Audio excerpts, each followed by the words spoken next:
Hello everyone, thank you again for clicking and watching. A few weeks ago we posted a picture of our newest member to our Pharr team, the Matrice 300 RTK.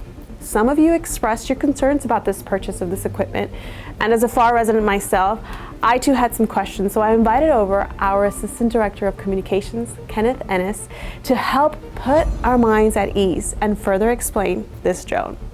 Hi, Kenneth. Hi. Thank you so much for stopping by not a problem. and talking to us. I hope you know that I'm going to grill you on this. I'm ready. I'm definitely ready. So let's start off with some of the specs and some of the details about this drone. It's the Matrice 300 RTK. I have no idea what that means. Definitely.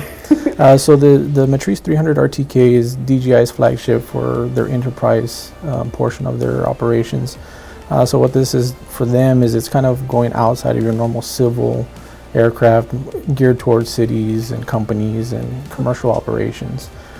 This drone is not like your typical drone that you go and you purchase off of over the counter of any store. This is different, right? This is definitely not something you're going to find down at your local Best Buy or Walmart. I know. I mean, right off the bat, the size of it. Yes. It's big compared to the your commercial ones. Why is it so big? So one of the reasons why it's so big is that for commercial use, it needs to be able to fly in multiple conditions, right? Okay. So the heavier that drone is, or that aircraft, is a better or more stable flight it's going to have in higher wind conditions. Okay. So that's one of the reasons why. The other reasons are the payloads, right? To be able to carry cameras and any other type of equipment that we want to attach to it needs to be able to have the power to carry it and the ability to sustain flight. Like you mentioned that it can carry other types of cameras. So is it like a night vision? Is it like a thermal? Yeah. So this particular Matrice 300 that we purchased the payload to be kind of geared towards public safety versus your normal camera that's just picking up normal audio that we use for video. Events and that we use for personal use. It is equipped with a thermal imaging, right, which gives us the ability to view temperatures.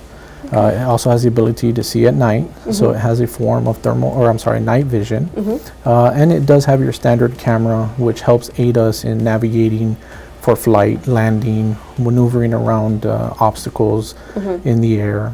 So it does have a normal camera, but that's not its main function. Okay. So give me some examples that you would use this drone and not use, your regular smaller drones. Yeah, so one of the missions that this drone is going to help out in is the city's been on this big initiative on drainage ditch expansions. Absolutely. And we've been using a Mavic drone, something you could go down to Best Buy and buy. And it has a 4K camera, but it really doesn't do anything other than capture video. And right? pictures. And pictures. However, with the Matrice 300, utilizing the thermal imaging, we're able to see certain parts of the ground that you can't see. So we can see soft spots, we can see hot spots, parts where the ground is just not firm and it's either holding temperature or not holding temperature, which kind of tells us that there's a problem with that particular part of the ground. Okay. Right?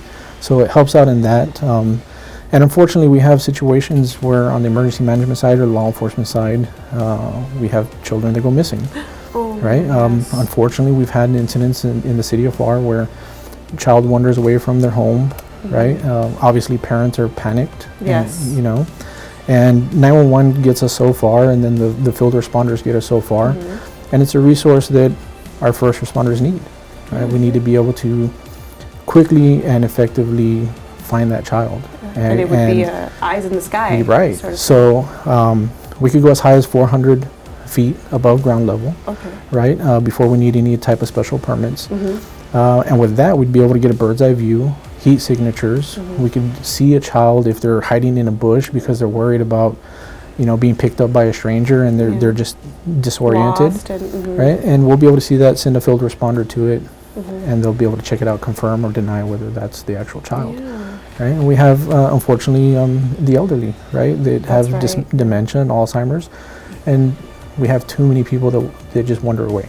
Right? So with this resource, the public's ability to stay safe, right, and be cared for is a lot higher.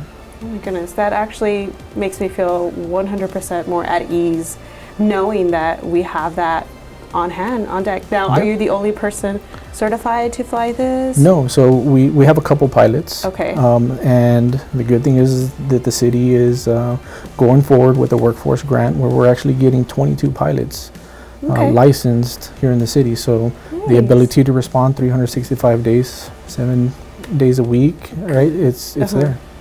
Again, as a mom, that makes me feel 100% more at ease. I'm still going to be keeping an eye on my kids, making sure they don't go anywhere. But knowing that we have that resource in our city definitely makes me feel much, much better.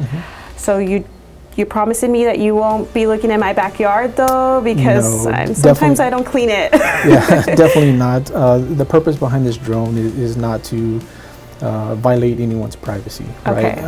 We do have to adhere to Texas Government Code 423, which specifically identifies how we could use the drone in regards to public privacy. So we cannot go look at people's backyards to see if they've built something and charge them taxes. No. That's not the purpose of it. And we would be held liable for that. And not just the Matrice, any drone, any drone. Yeah, no one should be going to your backyard. Right, and that goes for whether it's a city pilot or a hobbyist. Okay. Right, even if it's a hobbyist that doesn't require a license to fly, they're protected under Texas Government Code 423.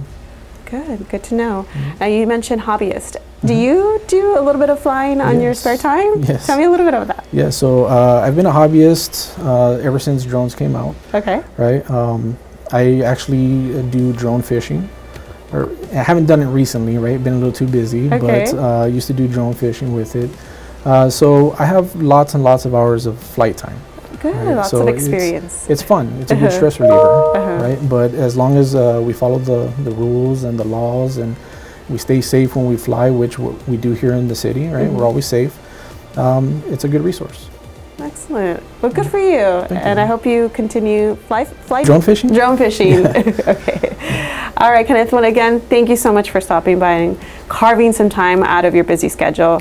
If you have any updates or any news and information that you want to share with us, please stop by anytime you like and come and talk to us. I appreciate you. Thank you for having me. Thank you. Thank you for watching. Remember to download the 311 app available at the App Store and Google Play Store to stay informed and up to date on what is happening in our city. Remember, we hear you.